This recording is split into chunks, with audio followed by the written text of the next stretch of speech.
Good evening. Tonight is May the 30th, 2023, and we are continuing in this study of Bible prophecy. We began looking at Daniel chapter 2 last week, sort of kind of talking about the ultimate end of sin and the sinners, which we know that cannot be until Christ returns and create a new heaven and a new earth right here on earth. And as I said prior to us going live tonight to our virtual audience, the knowledge of Bible prophecy should be a strong motivating factor for us living lives that are pleasing to God. I can't say why more preachers and teachers, pastors don't speak on it. I know there's a lot of confusion about Bible prophecy, so people stay away from it, or they create their own prophecy. You know, those preachers who've been talking 30 and 40 years about your season coming, your season, this is your season. The Lord told them, so they prophetically have been talking about your season. I'm not talking about those guys. But I just think when we talk about Bible prophecy, it's a surefire way to encourage us to live lives with eternity in mind.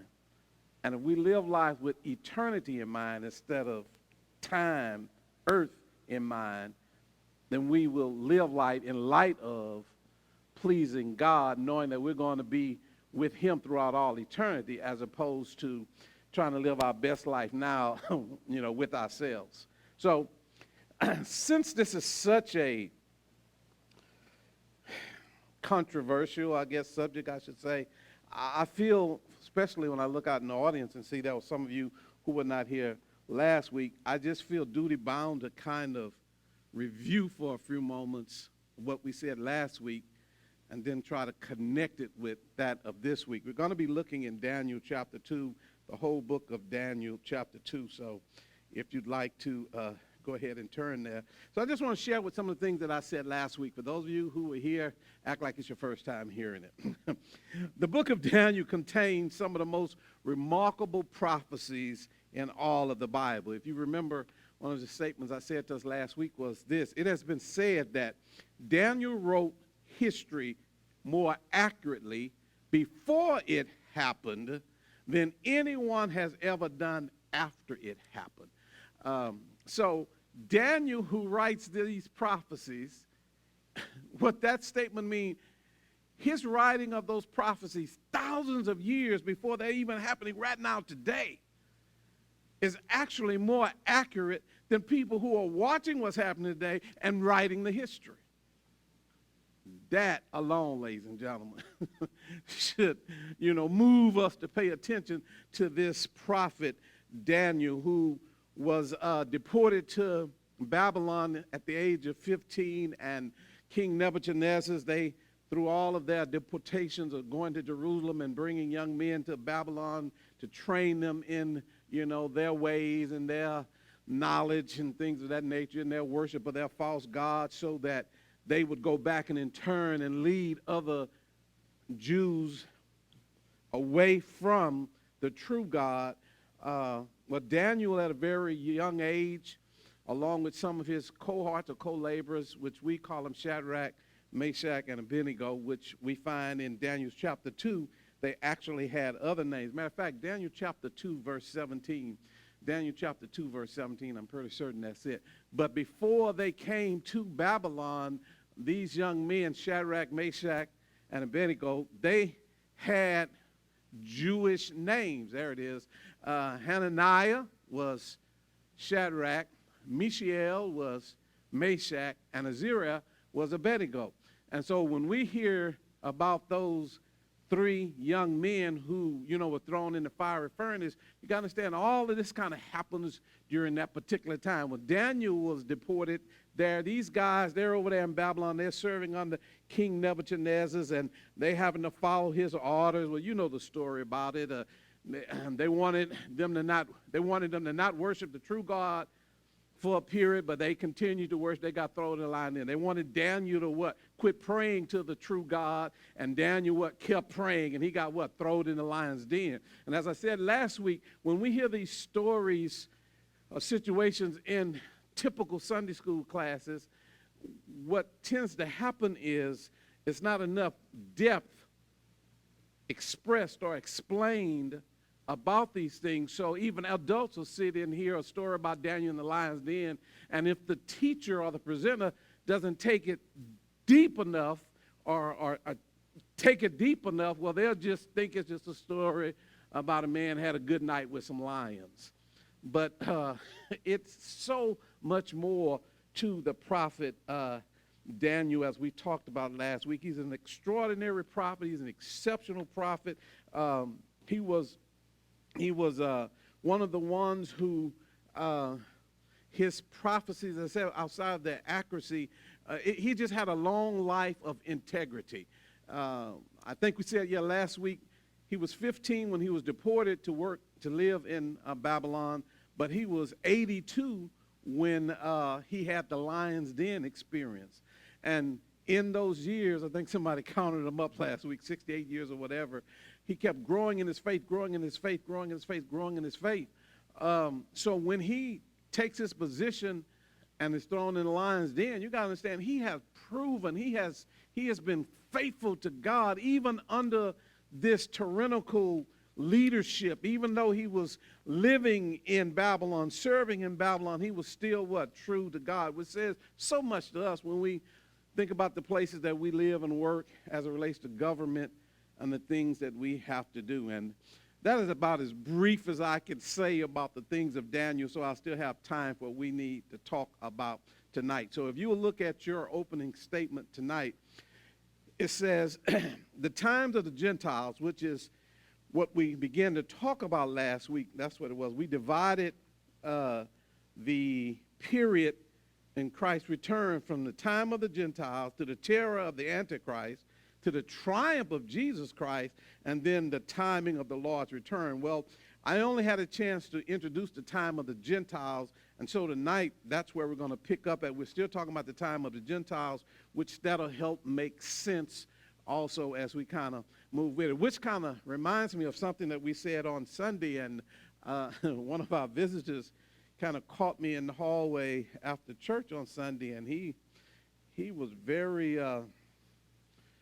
interested in having conversations that are related to what we had been doing, what we were talking about, and how it related to the Jews and the Gentiles and all of that stuff. And when I made the statement in regards to, Jews were not born, but they became Jews, but they became Jews out of Gentiles. And most of the time when people talk about that, they don't say that.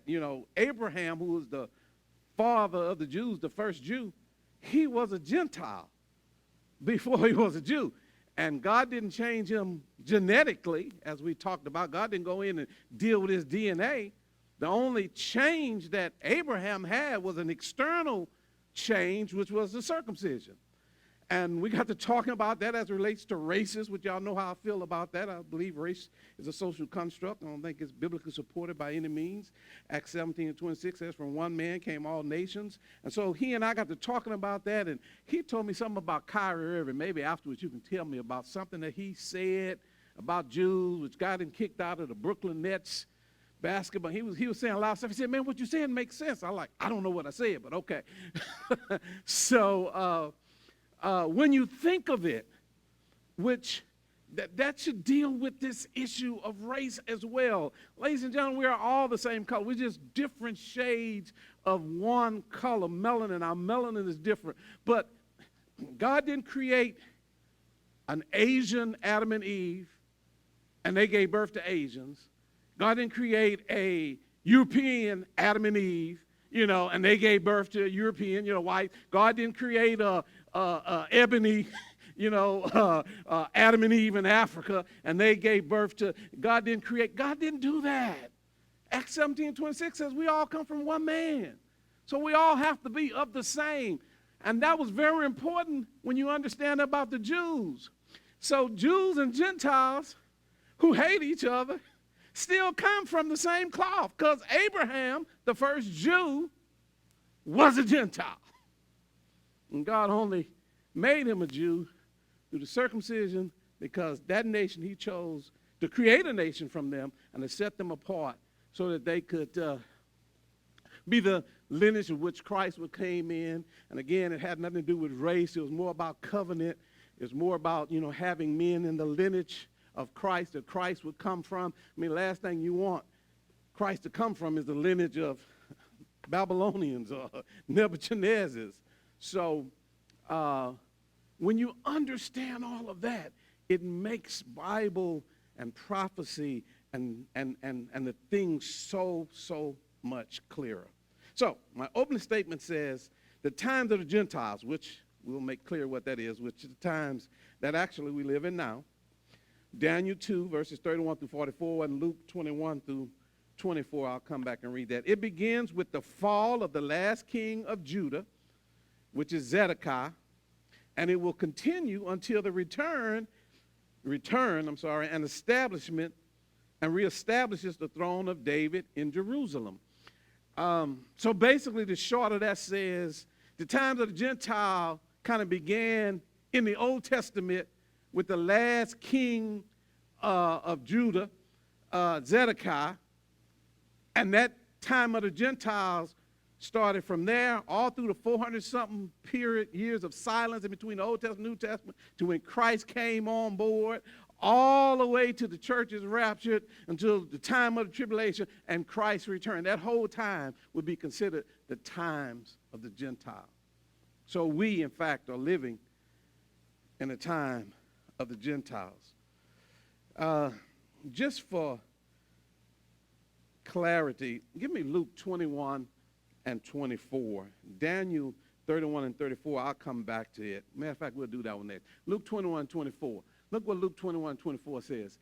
And they will fall by the edge of the sword and will be led captive into all the nations, and Jerusalem will be trampled underfoot by the Gentiles until the time of the Gentiles are fulfilled.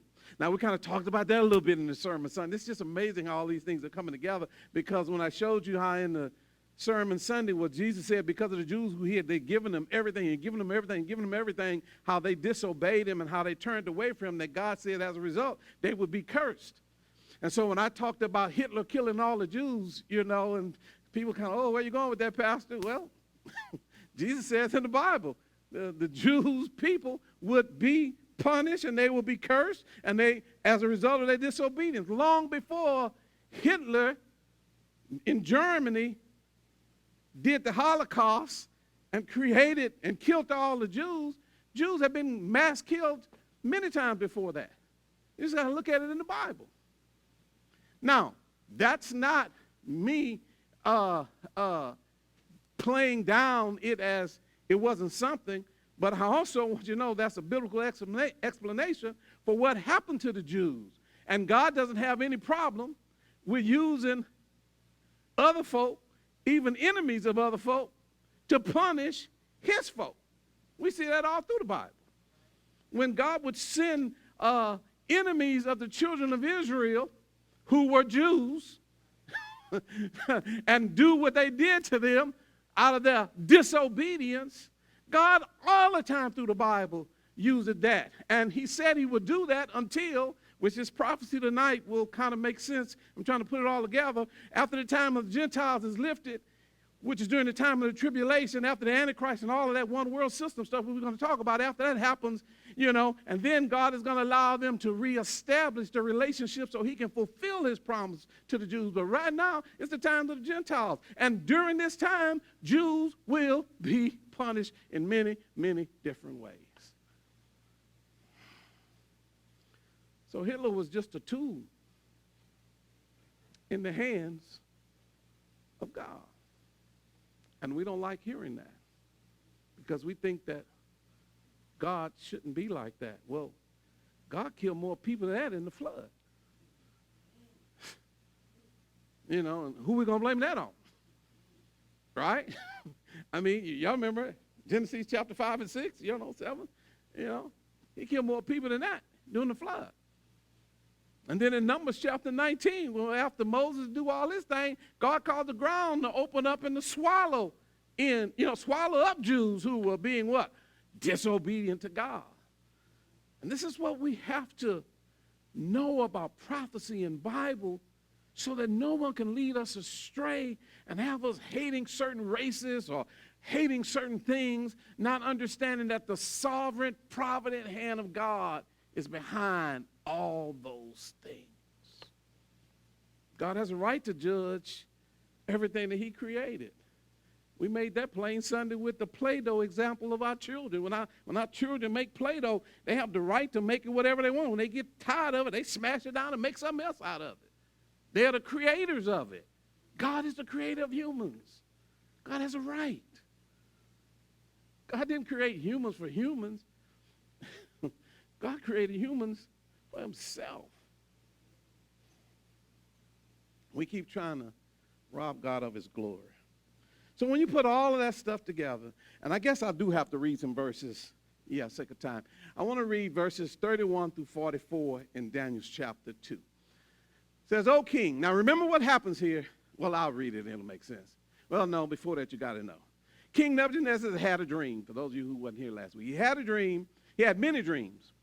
But he had one that really disturbed him, but he forgot what it was. So he went to all of the magicians, the Chaldeans, the sorcerers, all the witchcraft people, all of the soothsayers and all of that. And he told them, I need you to tell me what my dream is. And outside of that, I need you to interpret it. And if you don't tell me what my dream was and interpret, then I'm going to kill every witchcraft, soothsayer, horoscope reader, astrology, magi, everybody who in that business. So he put out a decree to do that. None of them could do it. Matter of fact, we read last week, one of them said, oh, king, you know nobody can do that. Nobody can tell you what you dreamed and then interpret the dream that we're told. Well, Daniel, who happened to be one of those men who were brought over from Jerusalem, who was also in that part of interpreting dreams, which God throughout the Bible gave many people dreams to reveal his visions, Jacob, Joseph, anyhow. So, they realized that they could not tell the king his dream, and they certainly wouldn't be able to interpret it if he couldn't tell it to them. So he put out a decree that he would kill all of them, which Daniel happened to be a part of it. Daniel goes to this guy and one of the leaders, and says, listen, tell me what's going on. He goes praise back to God. God gives him the understanding of the dream, and then he interprets it to Nebuchadnezzar. And that's kind of the gist of where we are right now. But let me read these verses. You, O king, were looking, and behold, that was a single. So this is Daniel telling the king what his dream was. Now, this is very important, ladies and gentlemen. He says, you were looking, and behold, that was a single great statue. So he's telling them, in this dream, you saw this statue. The statue, which was large and extraordinary splendor, was standing in front of you. So here we have Daniel in a dream. He's got this statue, I don't know, it could be 15 feet tall, but he's got this tall statue standing in front of him. And its appearance was awesome. The head of that statue was made of fine gold. So imagine the head made of gold. Its breasts were arms of silver. Its belly and thighs were of bronze. The legs were made of iron, and the feet partly of iron and partly of clay. You continue looking until a stone was cut out without hands and it struck the statue on his feet of iron and clay and crushed them. Then the iron, the clay, and the bronze, and the silver, and the gold were crushed all at the same time and became like chaff from the summer threshing floors, and the wind carried them away so that not a trace of them was found. But the stone that struck the statue became a great mountain and filled the whole earth. This was the dream. Now we will tell his interpretation before the king. So he said, that was the dream. Now I'm interpreting it for you. You, O king, are the King of kings, to whom the God of heaven has given the kingdom, the power, the strength, and the glory. And wherever the sons of men dwell, or the beasts of the field, or the birds of the sky, he has given them into your hand and has caused you to rule over them all. You are the head of gold. Remember, he's talking about the statue, right? If you look at your outline, I think I gave it to you in this one because I redid it just in case you didn't have it from, in case you didn't have your paper from last week. The head of gold is Nebuchadnezzar's and the Babylonian Empire. You have to turn over, it's on the back. Okay, I'm describing the statue. He is the head of gold, all right? Then it says, after you, there will rise another kingdom inferior to you, then another kingdom of bronze, which will rule over all the earth. Now, the silver one, which is his chest, is the Medo-Persian Empire. The thighs of bronze, which is Greece. The legs of iron, which you will see, let me read on. In that you saw that the feet and the toes, partly of the potter's clay and partly of iron, it will be a divided kingdom. Please remember that, ladies and gentlemen, because all this is important with the prophecy. It will be a divided kingdom, but it will have in it the toughness of iron, inasmuch as you saw the iron, watch this, y'all, these words are very important, mixed with common clay. As the toes of the feet were part of iron and a part of pottery, so some of the kingdom will be strong and part of it will be brittle. Well, come on now. How well do you think iron and pottery can commingle? Yeah, it doesn't. But they're going to force it as such, and you'll see where we're going with this. He says, and in it you saw the iron mixed with the common clay, and they will combine with one another in the seed of men, but they will not adhere to one another, even as the iron does not combine with pottery. Verse 44. In the days of those things, the God of heaven will set up a kingdom which will never be destroyed, and the kingdom will not be left for another people. It will crush and put an end to all these kingdoms, but it itself will endure forever. Now, you know that's got to be talking about, yeah. You know what that's got to be. Now, that's the eternal kingdom. So what you got to understand is the brief gist of this is this statue that Nebuchadnezzar saw in his dream with the different, and it'll make sense in a minute, but catch it out. It's descending a quality of metals. Yeah, I think that's what I'm saying. It's descending in its quality of metals because it starts out with gold, silver, bronze, iron, clay.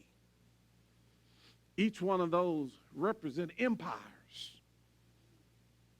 that between Nebuchadnezzar's period and the return of Christ. Wow. Back to your extended opening thought. So while reading this from a historical perspective, we will find that there is a gap that comes between the fourth and the fifth empires, between the legs of iron and the feet of clay mixed with iron.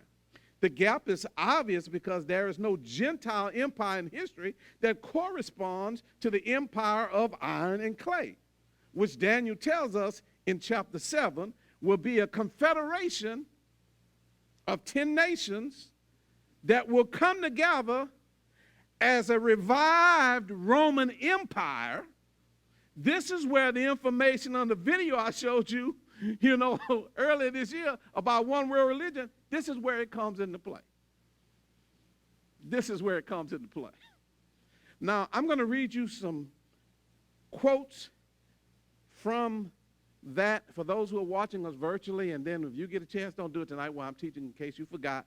But if you just go to your YouTube channel and put, YouTube, not YouTube TV, but YouTube, okay, yeah, and put in One World Religion, September 2022. I showed y'all this video because we are live streaming right now. I certainly can't show the video. But when you get a chance, Google One World Religion, September 2022. It's about a 14-minute long video. I mean, they have a longer one, but that 14-minute video is where I'm taking these excerpts from, these quotes from. So remember, September 2022, last year, there was in Abu Dhabi a meeting of this one world religion where they came together And they literally, I'm reading quotes now, said that we worship the same God and we are brothers and sisters, but we all just have different paths to a different God. This is all falling under the umbrella of the uniting of the Abrahamic religions. So you have here Judaism, people of Judaism, Islam. They even have some people of Buddhist descent there. And the person, as I told you and showed you in that video, that represent Christianity, which is not, was the Pope. He represented Christianity, which is not. I know that's hard to hear. But he represented Christianity in this One World Confederation meeting. You will actually see the meeting on the video. You will actually hear them saying it, so you can't say this is Mike Boston words. And I just want to say this. Daniel wrote about this way back then. Daniel wrote about this way back then. Wow.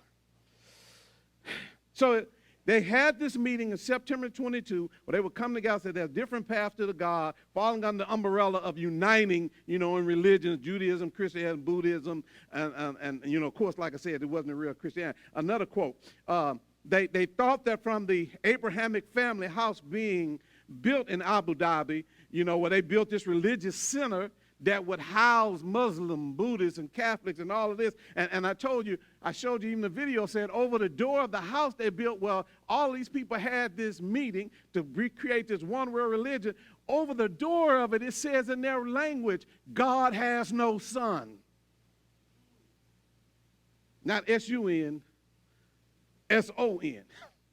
And this is where all the leading religions, with the exception of true Christianity, were meeting to create a one-world religion, which Daniel is talking about.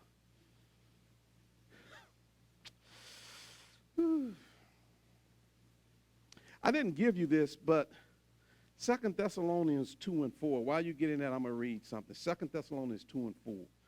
So, reading on the extended opening thought. Here is piece of what I said about that. Many wonders if this one world religion already exists today. The answer to that would be no. Because no one specific world religion at the end of time cannot be fully developed until the tribulation when the Antichrist rules.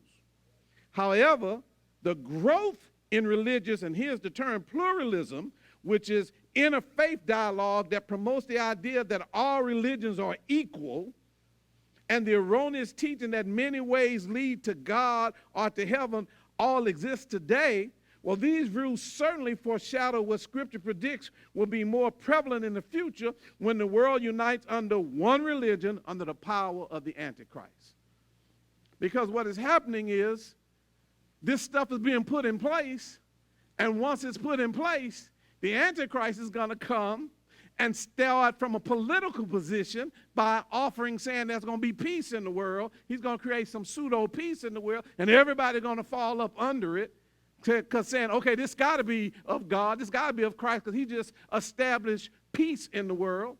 And he'll be there for a period, but he's not going to be satisfied with the political position because they're going to be rebuilding the temple, and he's going to take his place then in the temple and say he is God. And that's when he will expose himself as the Antichrist, and that will ensure Christ coming back to prove that he's not. But all of these things have to be put in place. And they are being put in place, and Daniel talks about them way back in the book of Daniel in the Old Testament. But he talks about them from what? A man with a golden head, silver chest, thighs of bronze, and we're like, what is that? That's what that is.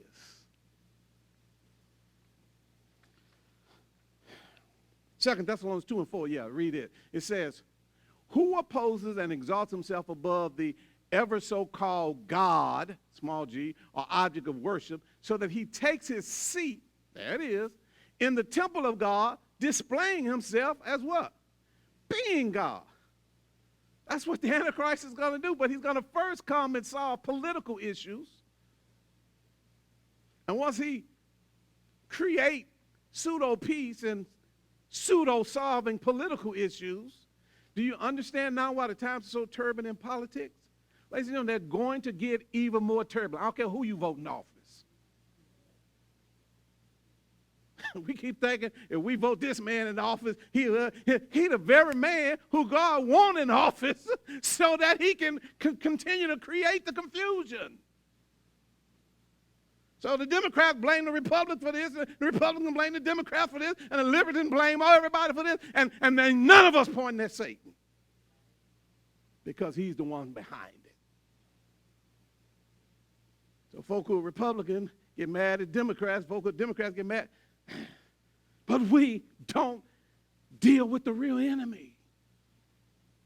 And that's why I want to teach all this and share this with you, because if we get this, then we can understand this is the work of Satan.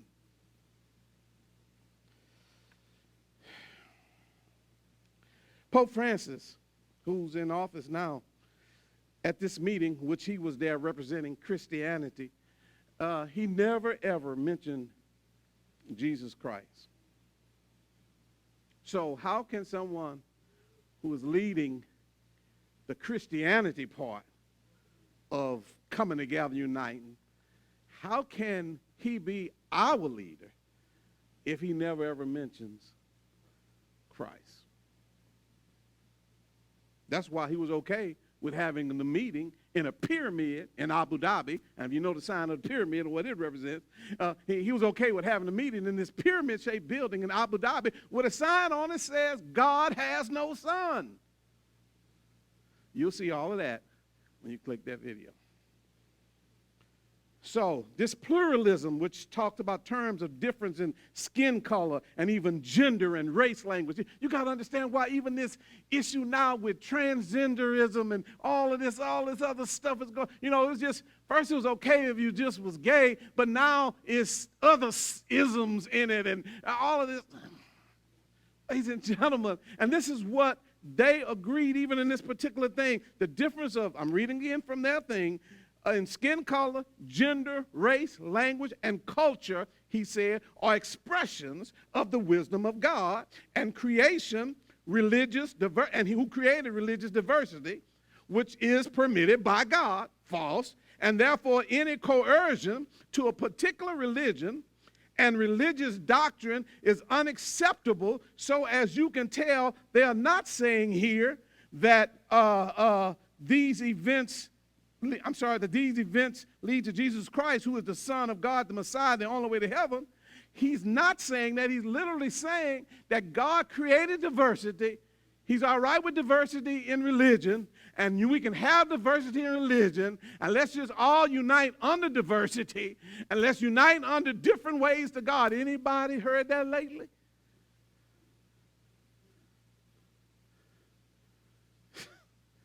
I mean, there are people who are prominent pastors today who's that's their thing. They believe that, it's just say, I just believe that's more than one way to God. Of course, that's not what God says.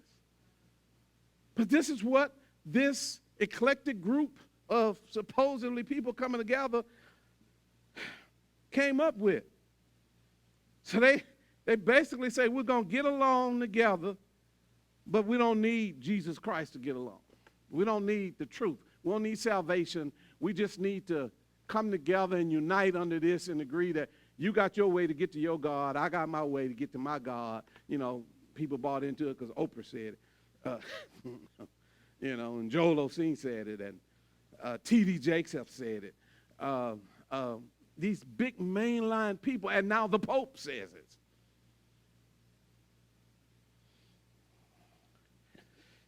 Another quote, he says, you and the uniting of all these religions under the fact that we need to coexist together. Yeah, we need to coexist together, but not at the expense of co-opting God out. So they believe that they also have the same God. They just have different expressions of the same God, which is stuff that you've heard people talk. They believe that they can unite the world under one world religion. And again, when they do that, because it's put in place right now, the Antichrist, he's just sitting back letting them put it all together. And when they put it all together, he's going to take over. one of the other statements it made, it says, well, a lot of this came about, and you'll see it again on the video. After the attacks on September 11, 2001, 2 years after that, they had an interfaith meeting which took place, and Pope, the Pope at that particular time, all of them literally came together, which was Pope, before Pope Francis, the one who recently died. Matter of fact, I don't think I gave you that verse either. 1 Thessalonians 5 and 3. 1 Thessalonians 5 and 3. 1 Thessalonians 5 and 3. This is a New Testament epistle, 1 Thessalonians 5 and 3. I want to show you what is said there in 1 Thessalonians 5 and 3. While all of this thing is going on, and the popes and all these are saying, all these people are saying they're going to create something, this is what it says. While they are saying peace and safety, then destruction will come upon them like labor pains upon a woman with child, and they will not escape. In other words, while they are creating and establishing this pseudo-peace. Now, I know I'm going to get in trouble because y'all going to think I'm talking about white and black. I'm talking Bible. How many of y'all remember what President Trump did while he was in office? In uniting, supposedly, the Israels with the Palestinians and all of that. How many of y'all remember about that? Everybody, that was happening around the people knows, and I'll never get the time I saw that. I was telling my wife, look what this is. That's the Bible right there. And people was people was rejoicing as if that was something good. But ladies and gentlemen, that literally fulfilled some of the things that have been spoken of here. It says, well, all of these people are saying peace, because you got to remember back what he did. He brought together the Arab neighbors, and they determined a peace diplomacy pact, and it surprised the world because President Trump announced a peace agreement between Israel, the Arab Emirates, and a few days later, the country of Bahrain announced that they too would establish peace with Israel. That happened September 15, 2020. Ladies and gentlemen, all of that was just a stage to this one world religious stuff that's going to finish creating all these other problems we had. So because President Trump brought some people together who said that they could do this, do that, do this, and they signed this peace agreement. You got to remember, I just showed you what the Bible is saying. The Bible is saying they're going to be saying peace. Y'all not hearing me. Y'all can't be hearing me. Everybody's going to be saying peace. And while they're saying peace and saying that they're going to create this peace on earth, he said, when they do that, then destruction is going to come. God's going to let it all set up. God's going to let everybody do what they think they're doing, because all it does is fulfill what God already said they were going to do. Now, I can't blame President Trump for that, but I can tell you he certainly played a key role in this very stuff. We're talking about gas prices, President Trump. We need to be talking about this. We talk about things with different presidents, but we never talk about the things that the Bible talks about. We talk about things that benefit us economically. When the world is going to hell in a handbasket because all we're looking at is gas prices or economic stuff, and not that the Bible is completely being fulfilled.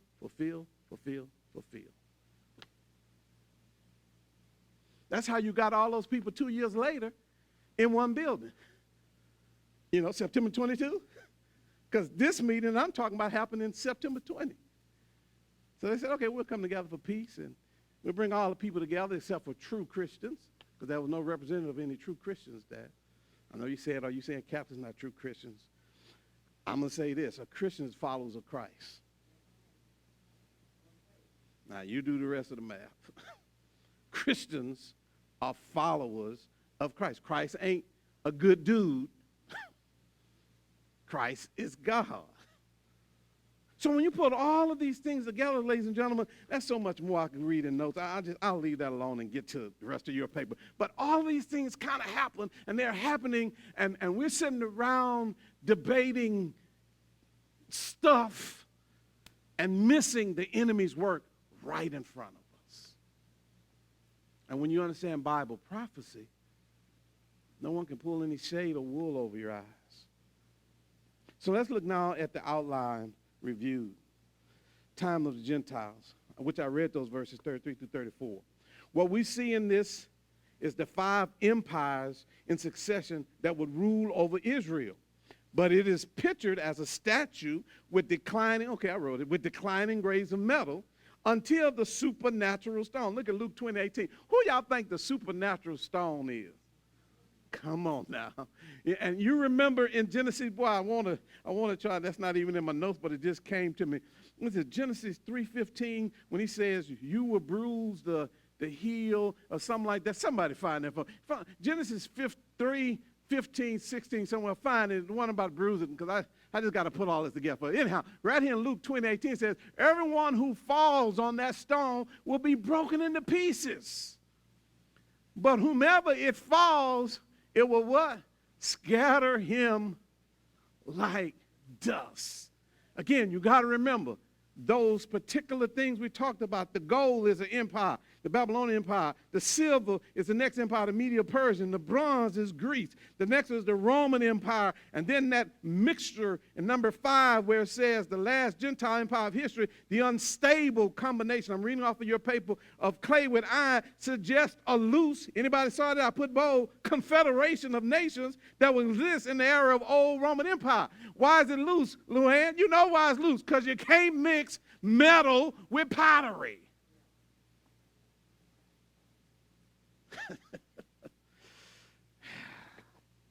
Okay, here it is, Genesis 3:15.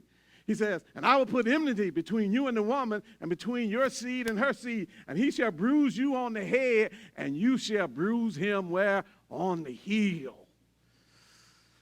To the woman I said, I will greatly multiply, but in your pain, but yet your husband be desirable, he will rule over you. That's talking about some other thing. But I just wanted to show you how Christ is mentioned way in the book of Genesis about the damage that he's going to do to the one who can only what? Bruise the heel. Satan, he didn't hurt Jesus with the cross. Ladies and gentlemen, first of all, Jesus willingly went to the cross. It was his plan. But he said, after that, I'm going to show you the real deal, if you will. Oh, that was in rhyme. I'm a poet and don't even know it. So, Luke 20:18, when it talks about the supernatural stone, we know that's speaking of the second coming. I'm reading at your paper. The second coming of Christ comes, and he destroys what? The fourth empire in its final phase with catastrophic suddenness. That's why I said when they are saying peace, like out of nowhere, boom, it's going to happen.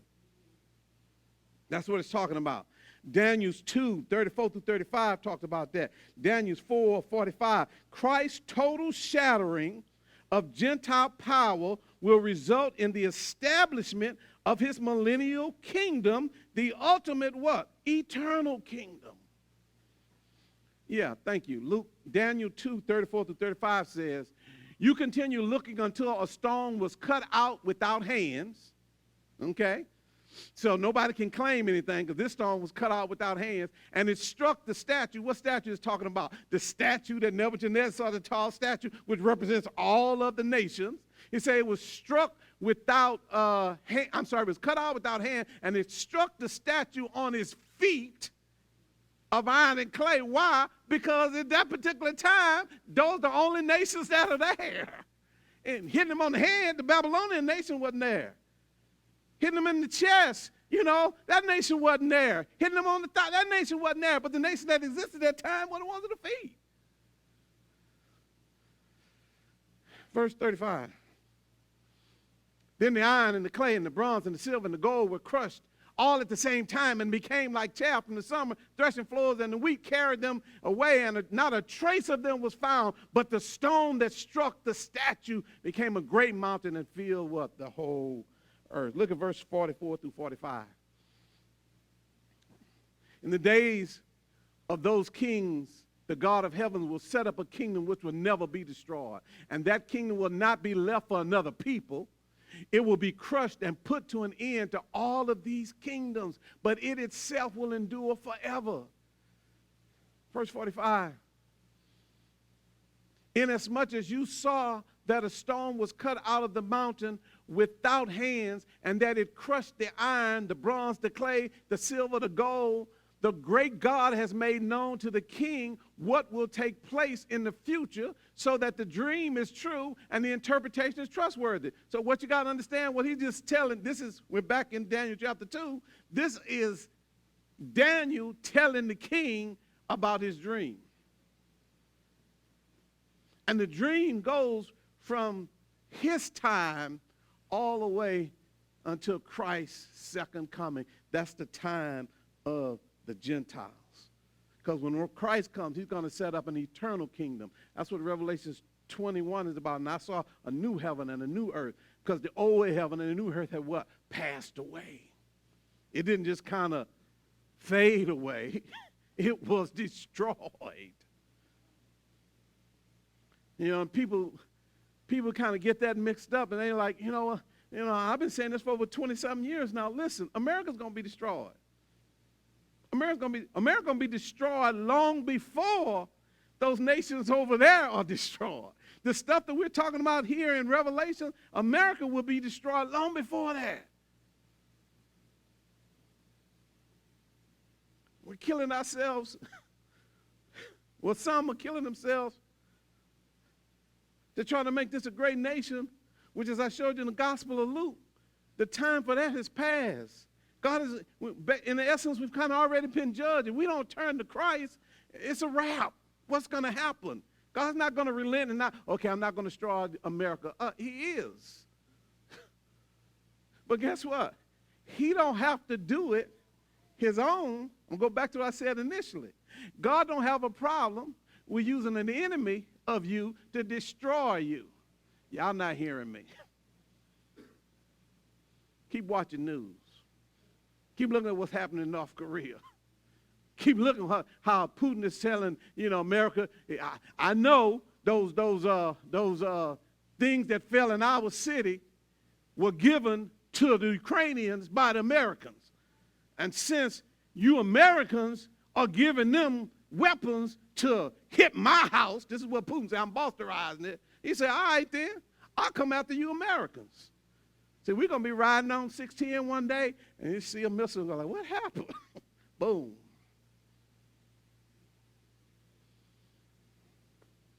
Y'all, this is the stuff we don't talk about.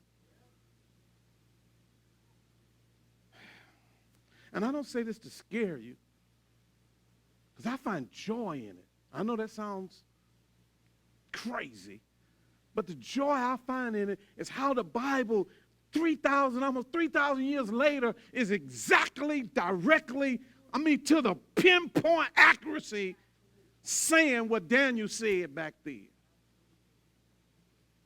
500 years before the Old Testament ends, Daniel writes this, and it's happening just like he said.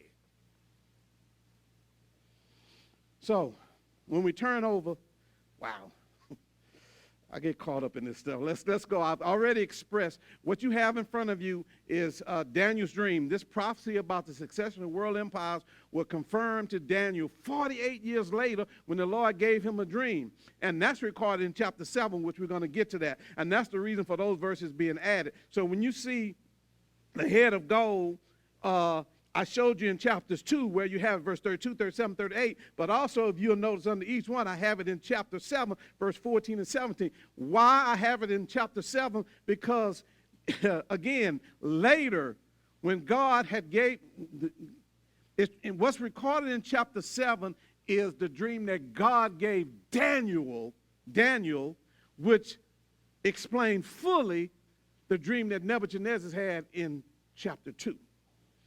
So that's why I underline those verses in chapter 7. You have the chest of silver, the kingdom that will supplant Babylon. Daniel later identifies in chapter 8 as the Medo-Persians. Then you have the thighs of bronze, the next generation in the series, which again Daniel identifies in chapter 8 as Greece. The legs of iron, the fourth kingdom in the series we know from history was the Roman Empire, which ultimately split up into two parts. You'll see that in those verses. You have the feet of clay and iron, which we just got through speaking of, the last Gentile empire in history, which is going to be unstable because it is a loose confederation of nations that will exist in the area of the old Roman Empire. You see that, and they're going to revive the old Roman Empire. Matter of fact, they're literally talking about now rebuilding, ladies and gentlemen, again, the temple and all that, which are things that are being discussed. You find some of those things talked in chapter 7, as well in chapter 2, and then we just got to explain the supernatural stone, which is the symbolic return of the Messiah, which you see that in chapter 2 as well as chapter 7.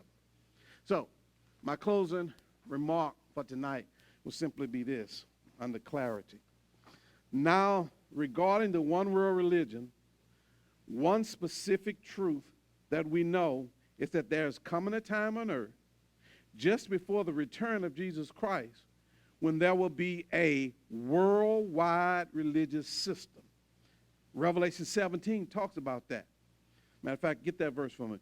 We get the name of this worldwide form of religion, and the name of it is Mystery Babylon the Great, the mother of harlots and of the abominations of the earth, which I'm going to kind of get into that next week, Lord willing. So the harlot is not a person, but a system. I hear people all the time, your Bible may call her a whore or whatever like that, but everybody keep thinking that this woman is it's going to be a woman like Jezebel, and she's going to be enticing all of the nations. Boy, she'd have to be a pretty loose woman to entice all of the nations into harlotry or into, sexual immorality.